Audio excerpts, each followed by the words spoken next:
Hello everybody, John here, and today onto the garage we are starting to weld in the new radiator cradle to steel, the XK8.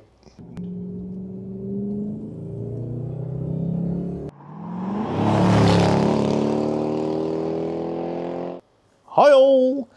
So, when I left you last time, we'd cut out the old rotten radiator support cradle, leaving ourselves with lovely access and this clean cut line. I'd changed my mind and gone for a flat cut rather than a staggered cut, but I'm going to correct that in the way I reassemble it so that the weld is on more than one plane, and also you've got mechanical stops to stop movement backwards and forwards, as well as the material weld. I also made all these templates and transferred the cut lines onto my new radiator support bracket, and actually made one of the cuts. So that's right down to the correct height now. This one's still to do, but it is marked out and ready to go. But in doing so, I kind of uncovered another little thing I have to consider, and that is on this side, which I've not yet cut, we've got the towing eye showing through this hole, and we've got the two bolt holes up here, which the support bracket that goes from this to the front subframe are mounted. Now, unbeknownst to me, that is actually a loose item inside this box. I've got the old ones, which I've hacked out from the rusty version, and this is this is the one for this side. So there is the towing eye, and there are the two captive bolts that go to that bracket that goes to the front subframe. So that is that, but actually the top is completely rotted off, as has this element that is between the two captive nuts. Now if I look down into here, this is the piece that's rotted off, and this had rotted off, and they're only flimsy pieces of metal, and as you can see, this one's lower, this one's slightly higher. I think you can see that. This is the one that was attached to this little blade of metal hanging down inside the box. That's spot welded on, and I guess that positioned this in here, but it's not actually attached. It relies on being in the right place just because of that strap, and the towing eye, as you can see, can just wander around. It's held in the correct position because it's bolted to the support bracket, and whilst there's no strength there until these are tightened up, it's normally held in the right position just by that blade of metal. Now, the way I'm reassembling this, there's no way for me to weld this up and then do it, because obviously when this is in contact, this is in contact, unless I cut away and make a hole, and that's too much faffing.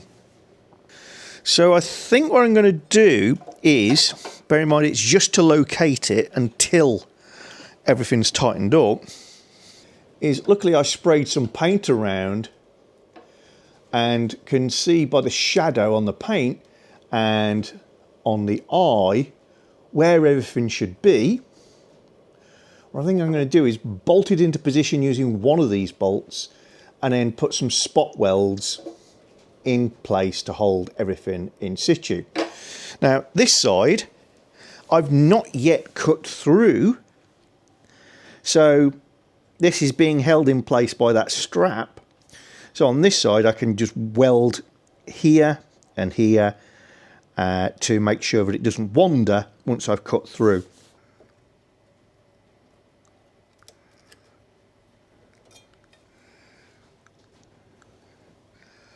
I think that's it.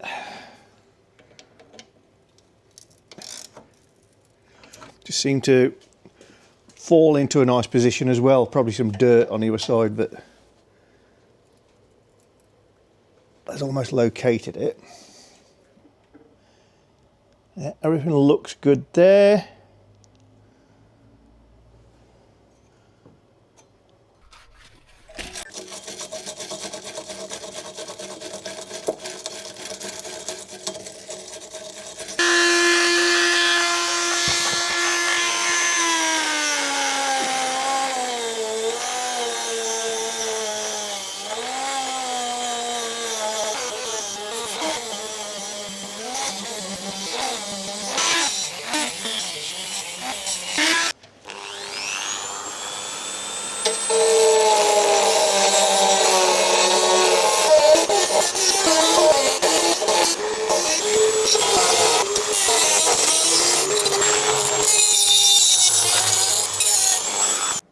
You're not going to get much brilliant welding footage in this series because I ruined my previous camera, as you think you can remember. So there'll be a token flash or two here and there. Just a warning, those who don't like flashes. And other than that, I'll just keep showing you progress. But let's just spot weld these in, and we can get on to something much more interesting.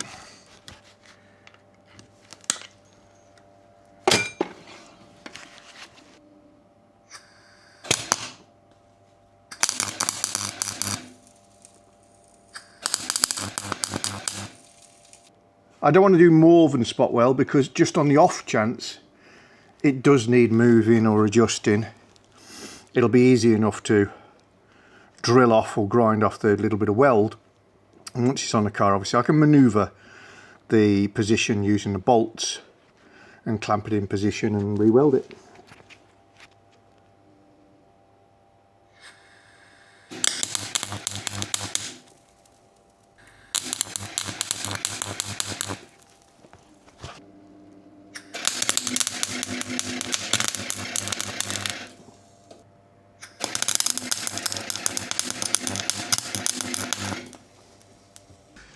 There we go. Literally just attached one point there and one point there. This side a little bit more confident on because obviously it hasn't moved yet. 2 points, 2 points. I'll just dress them up and then can move on.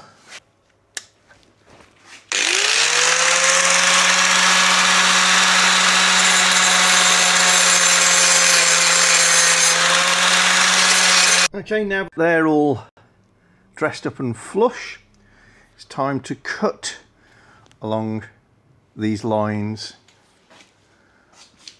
and my convention says I should try to cut the line off, so hopefully I'll be removing all of the black as I cut. So I'll come back to you in a few minutes when I've done that.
We've got one tiny nick of metal on the outside here just holding it. Should just be able to break.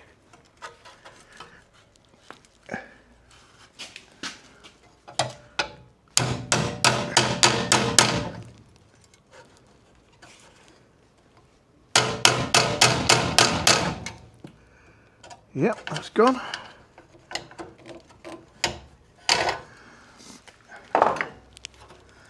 And now what's holding it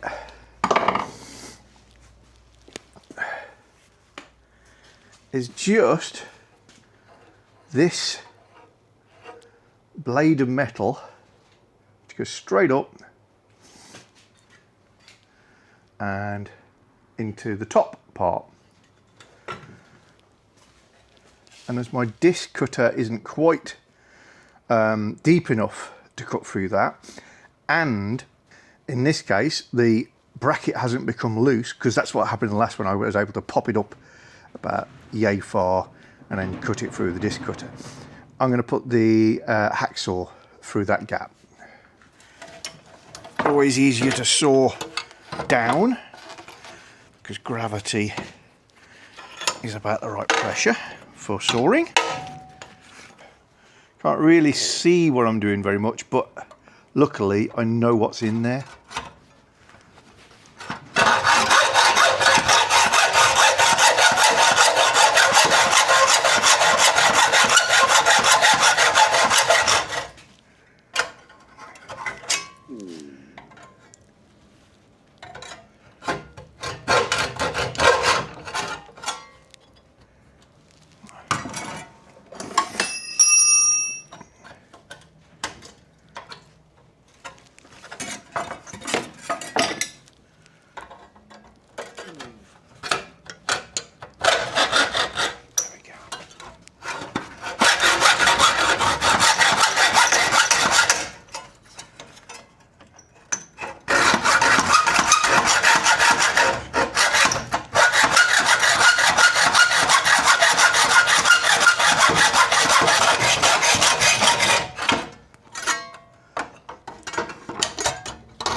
And there we have it.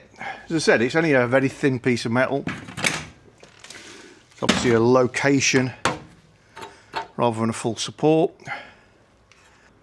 All I'm going to do now is I'm just going to cut this back just a fraction more so that I know that it's not going to have any influence on how I get these joints on the car, because that one obviously is cut back a little more already.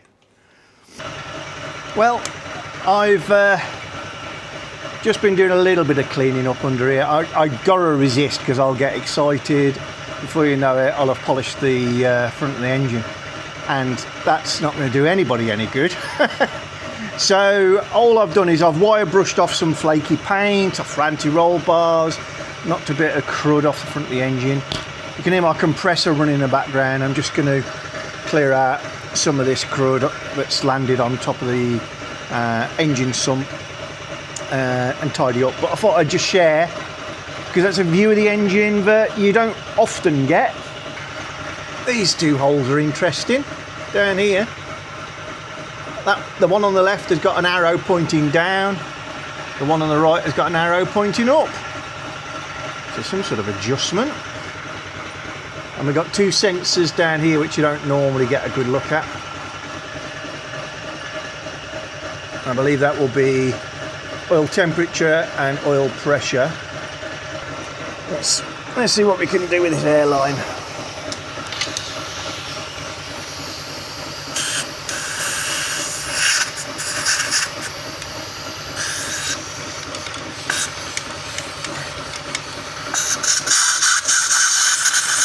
I've got a face mask on, obviously.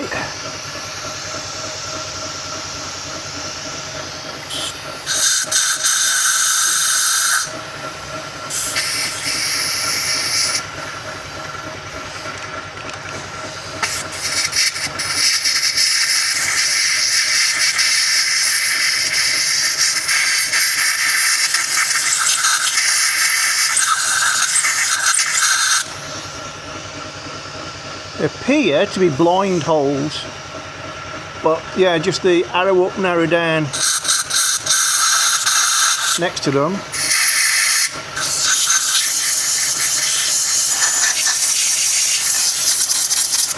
Makes them very interesting. I might have to research that as a secret of the XK8.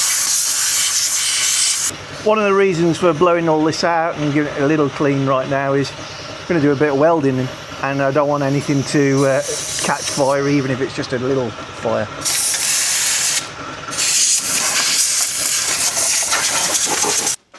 Well, I've cleaned that out as much as I want to anyway. Got a bungee cord there. I have had a few questions about, why am I not dismantling this more thoroughly? I could have took the subframe off and cleaned up this, that and the other. And the real reason is I'm probably not keeping this car long term. When I got it, it was entirely because I fancied the challenge of trying to start the car that nobody could start. That really appealed to me. So I've long since achieved that. I've extended it to, I want to get it on the road, because that's kind of the proof. It's the pat on the back and the certificate that says you did good, John. You did get it on the road again. And don't get me wrong, steel particularly, less so sapphire, I really, really like the look of this car. So I'd be lying if I said I wasn't looking forward to driving it around and using it a little bit. But long term, I've already got my XK8 convertible, Purdy, and this one's not going to trump that. So I will move the car on, and I want to keep it cheap enough but I can move it on easily to another enthusiast who can do those extra little jobs, but knowing, and with a video record of, the significant things that would have killed it got done. It's everything else for them to play with.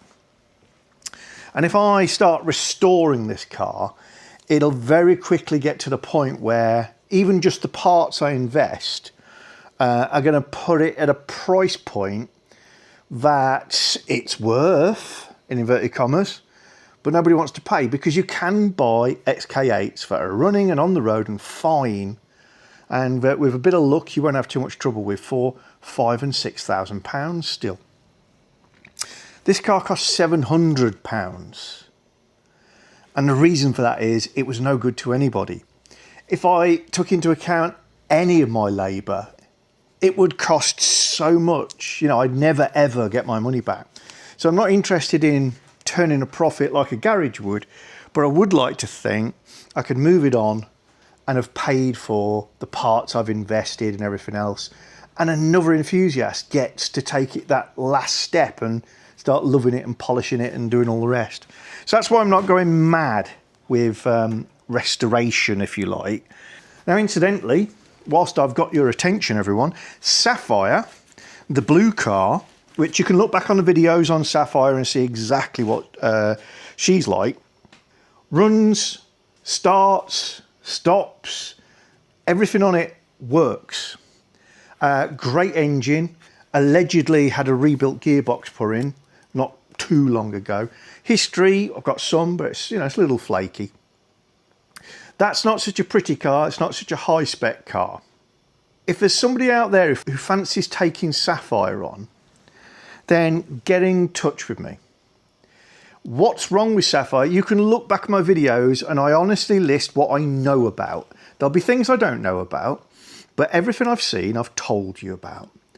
It's got some bodywork damage at the rear. It wants a little bit of bodywork and blistering sorted out. Underneath on that car is very, very good. I'm impressed with it. The two things that stopped me doing that one first, the area behind the front subframe uprights, that is here, just behind here, on that car, needs a repair. That's not the end of the world. Any decent body shop or welder can take that on. And it needs a respray because the lacquer has come off extensively. There's a lot of dings and chips and scratches and crazy. It's basically ripe for a complete rub down and respray, possibly in the colour of your choice. So there's more to do on that in terms of pretties and paint, and I don't do pretties and paint. I'll do sprays and repairs locally, you know, but I haven't got a spray booth and I'm not going down that route. So if you're interested in Sapphire, contact me, john@tothegarage.co.uk, and let me know what you'd be prepared to pay for Sapphire. Take a look at the videos. Technically, that car is MOT'd. How? I can't tell you because the tyres are no good. Brilliant tread, way too aged to risk driving on the road, in my opinion. And one headlight, the reflector has completely gone. But other than that, yeah, actually, I see why it's got an MOT. So I think it's MOT till April. If somebody wants it, send me your offer. Don't worry about offending me. You won't. And obviously, I will be saying you need to trailer it away. But get in touch. I'll leave that offer out there for a little while, see what comes up. And somebody who's going to look after it and do it up will get priority over the highest price. But yeah, somebody wants a project. That is a really, really good project car for somebody who wants to either play with the bodywork themselves or is prepared to make it a long project and invest some money with somebody else. And the reason I'm raising it now, because it's burning nothing sat there, is, for instance, I need to repair this radiator support to cross member bracket because just a bit of localized damage. And I can do that and I can make that decent. Or I can buy some. It's going to cost me like 120 quid for a pair of those. Or there's a perfectly good set sat outside on a car I'm not using. But as soon as I start to do that sort of thing, that isn't such a good project for anybody else. So that's why I'm telling you about it now. If somebody wants it, we can do a deal and it'll be gone.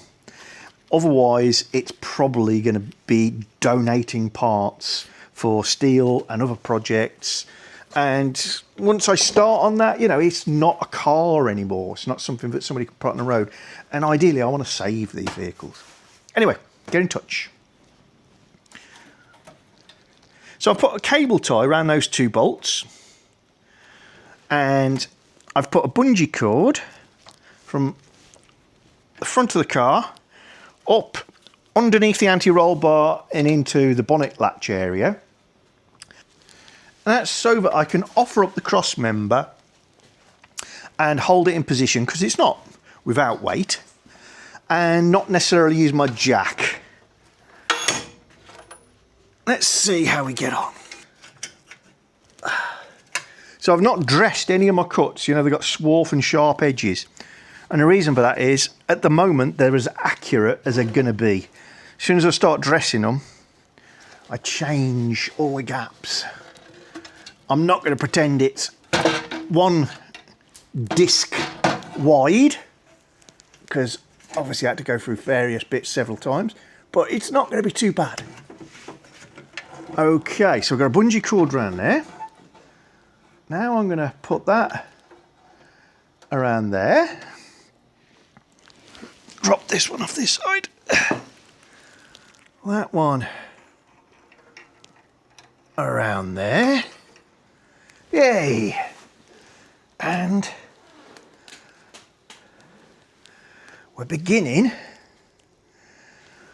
to jig this thing up. Okay, so it's the bungee cord's got the bulk of the weight. Take my gloves off now, even with the sharp edges, because it's cold in here. I can't do the cable ties without doing barehanded.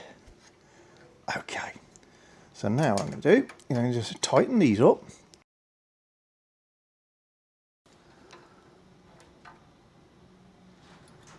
Yeah, that looks good. I'll do the same on the other side.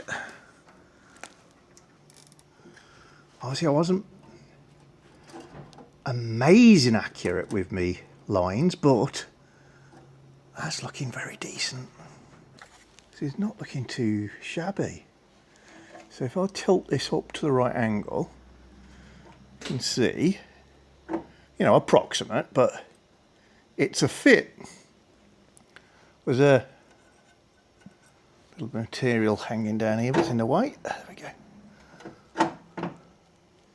there's a mismatch here. This is forward, this is back. But that's easy to fix, because if I was to tack this here, I'd be able to hit this and move it forward to match this one.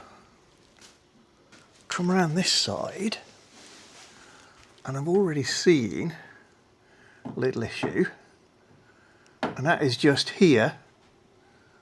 There's a little beak on the metal.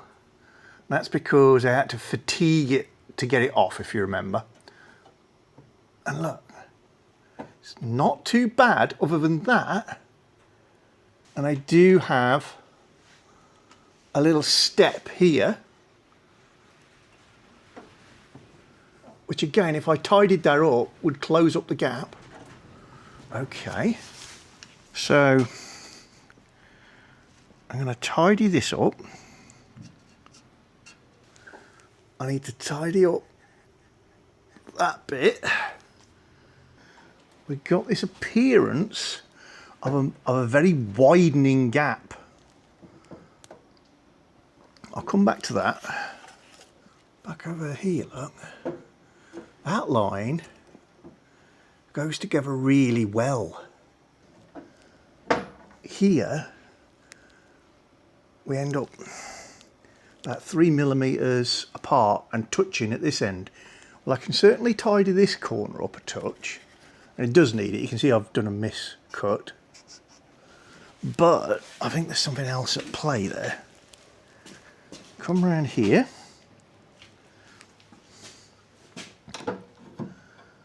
Put that corner, the back together. It appears great. It's a little wider than you'd want here, but then again, it's a little wide at the front still. I'm going to reposition you guys one last time, because I don't know if you'll be able to see this or not, particularly as you're on a wide angle lens. Let's sit you back.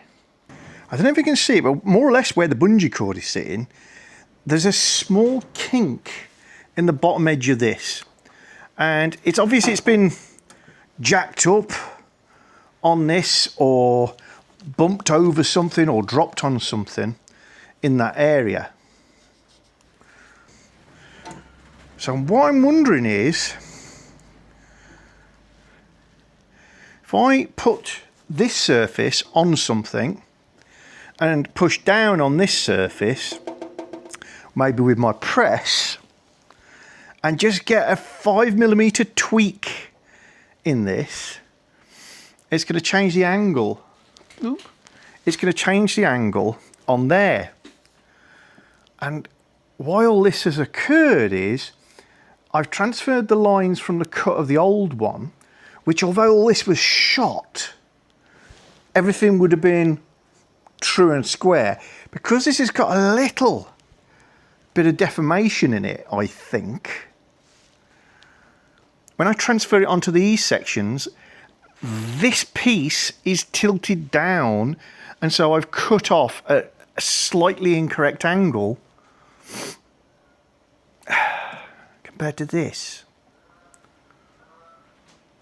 Now, there is another way of fixing this.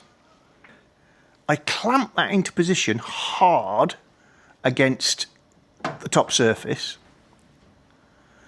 Then I put a little tiny strap on here, welded on at the wide part, and then I run the disc cutter through the gap to open the gap up, such that when I take this back off, I can push it all back together, and that would correct the whole thing.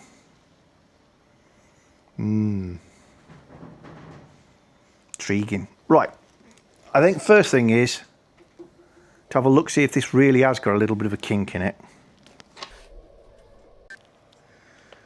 Okay, can you see that? It's about 3 mil there, but this flange is bowed up. Now, that's about the same as the outer edge over here, was sort of over gapped. So if I could straighten this, I'd probably close the gap up.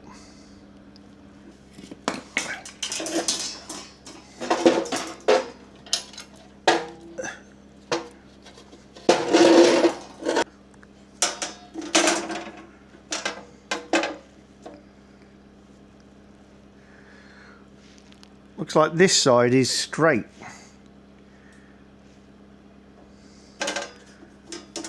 So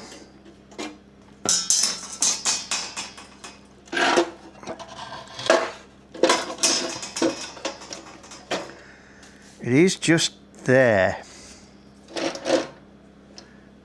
And you can feel a minor dent just there.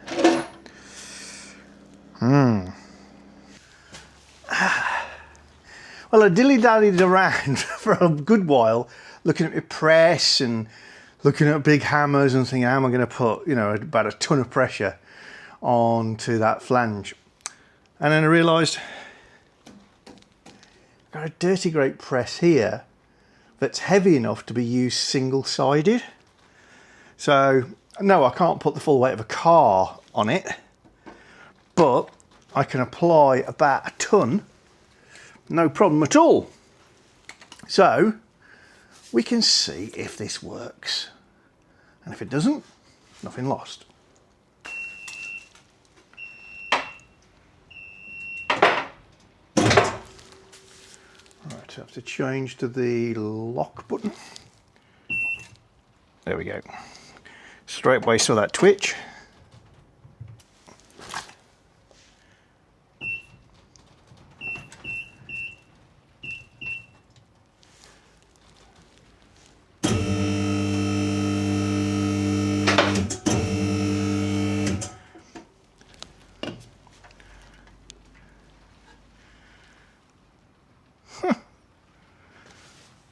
Might have done it. Let's get me straight edge.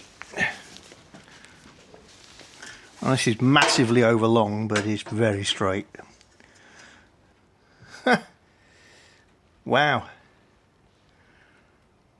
Almost perfect. I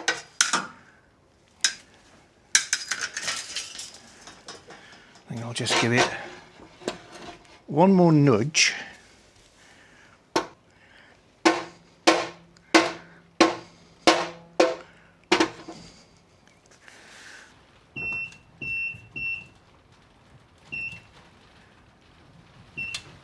That's definitely moved it.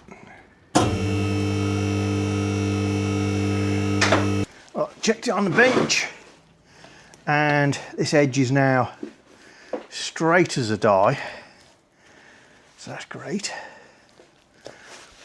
It's just to hook that belt head back in the cable tie. There we go. This bungee cord back round it.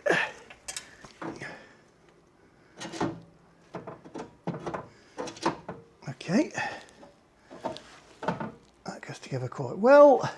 Okay, just this edge is bringing this way, but that's nothing. And over this side. Oh, look at that. That's going to come together beautifully. Right, what's my next step? Well, I've got one little trick. Do you remember the little black boxes that are attached here that are part of the impact protection system? Well, by cutting underneath the top bolt and above the bottom bolt, I've got something I can bolt back together and get the position precise.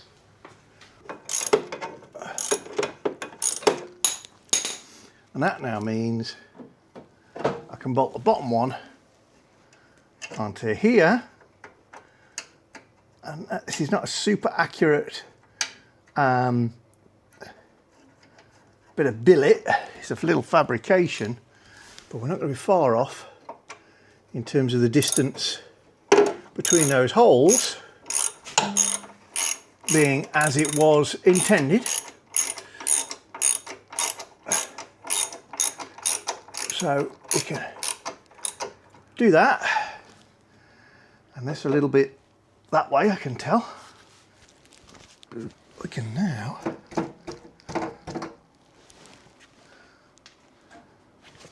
start to eye that up, push it back a little. Gap looks a little wide at the back. I reckon if I tap it up with a hammer, it would go anyway, because it is a fabricated box.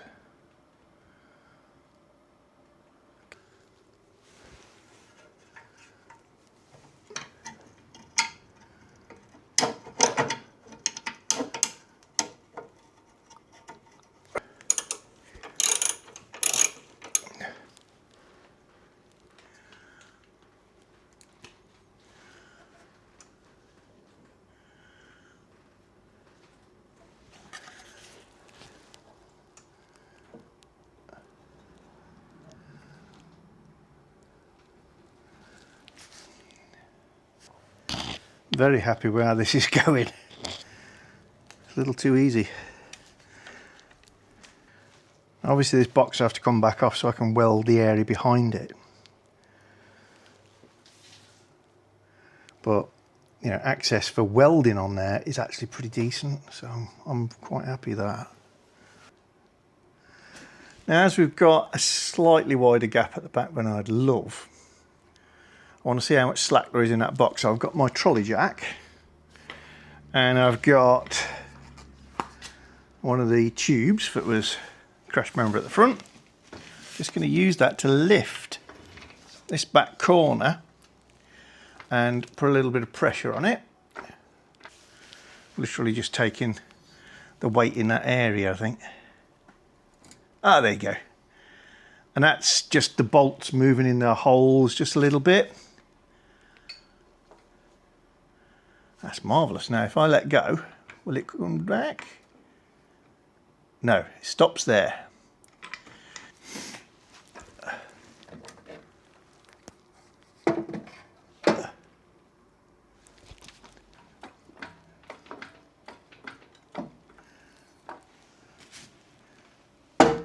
Same again, just popped within the slots.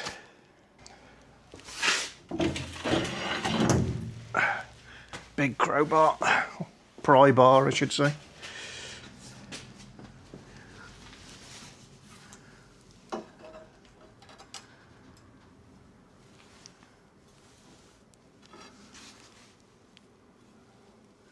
That's definitely moved. Wants to go a fraction, about a millimetre that way.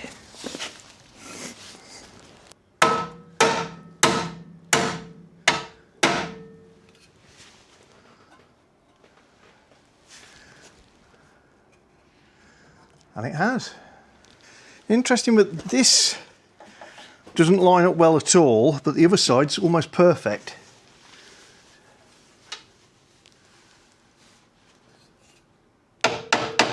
Yeah, there's a degree to which that would pull out, but not much. That's what I'd have to work with, I think. But it's all doable. So we're going to put our laser back on. You see the pendulum action working there. And we know that the old cradle, despite being rusty as, was pretty level.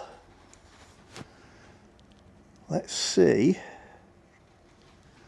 if now we've got things lined up, got a similar situation. So excuse the dodgy camera work, working one-handed. Woohoo, not far off. So, bear in mind I've just bent this. I've got the laser on the seam, which is a single sheet is 1.2 mil thick, I think. And it runs along that seam there pretty decent.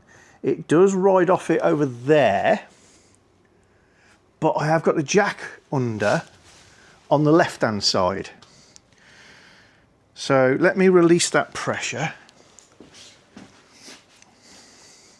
Probably going to drop that because I ain't got two people. That post, never mind. But there we go. There it goes.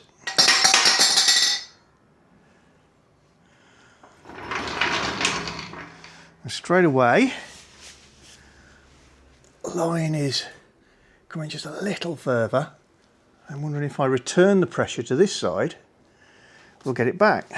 So, for those who haven't seen previous episodes, obviously this relies on your garage floor being flat, or that you've lifted the car flat, all those things. I have previously checked it, and everything is very flat. Most garage floors, if they're poured concrete, will be remarkably flat and level. But how flat your lift is, if you're using a lift, or your axle stands, if you're using axle stands, you know, that's a separate equation for you to have a think about. Right, I'm just going to apply a tiny bit of pressure on the jack. Watch this laser line. Ha! There it is.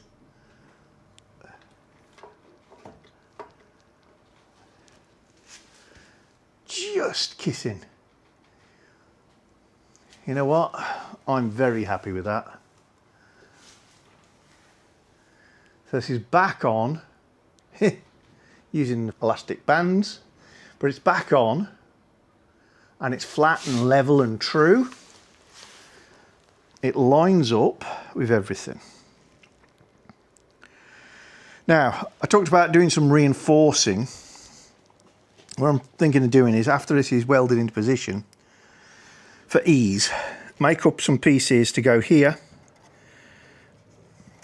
It's double thickness metal there, double thickness up there, and join them on the reverse side. So there's something very mechanical on this.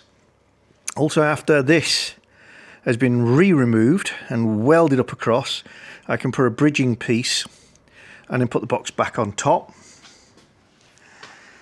And if I wanted to, what I could do is drop this down, put a plate of metal on the inside, drill some holes and plug weld it in, and have tabs that stick up behind this, and then drill some holes and plug weld that on as well. But I think what I might prefer to do is see how I get along, and if after I have reattached it I feel like it needs some more strength, I've got the obvious solution of using these holes to make up a plate that is going to stitch those two things together. But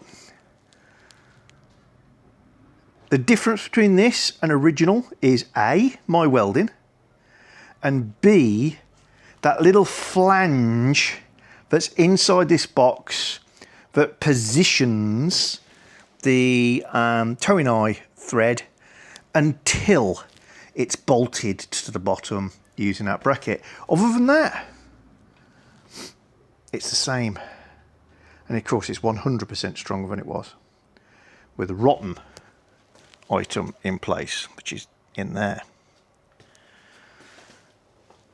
So I think what I'm going to do at this stage is I'm going to dress a couple of small areas sufficient that I can get a couple of tacks in place, so I can get rid of the cable ties and all my paraphernalia.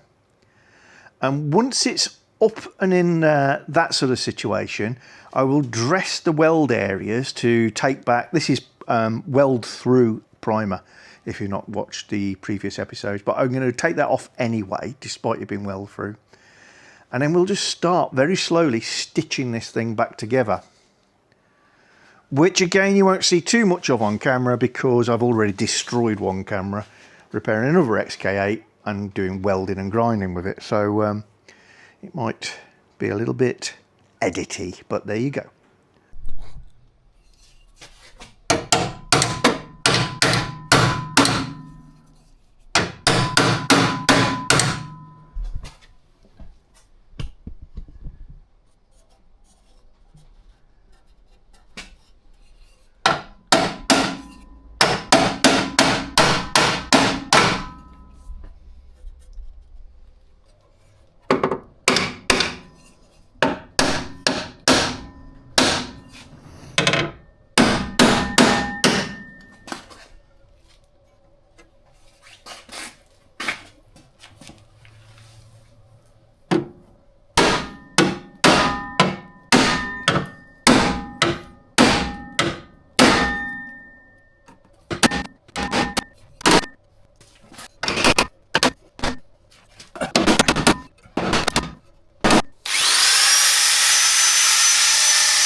I've got plenty of this to do, plenty of tacking to do, plenty of hammering to do, and it's getting late. So I'm going to call it here for today, folks, and I hope you'll join me soon on the next episode.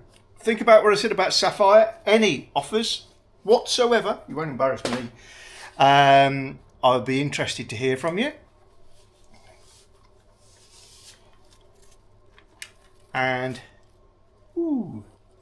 I hope next time we see each other, I'll be welded up, or at least close to welded up, because again, I won't be filming most of that, it just ruins the cameras.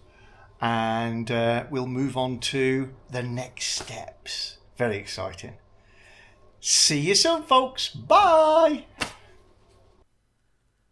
If you're interested in any of the gadgets, gizmos and tools that I use in my videos, then very often I'll put a link to relevant items in the description below the video, but you can also go to amazon.co.uk/shop/to the garage, and that will give you the To the Garage storefront. These are not things I'm selling, it's just a link to all of the Amazon based items that I've bought over the years which are relevant to the channel. Nice little feature. Thank you very much, Amazon. If you're enjoying our channel, then don't forget to subscribe and click the little bell icon so you get notifications of new videos.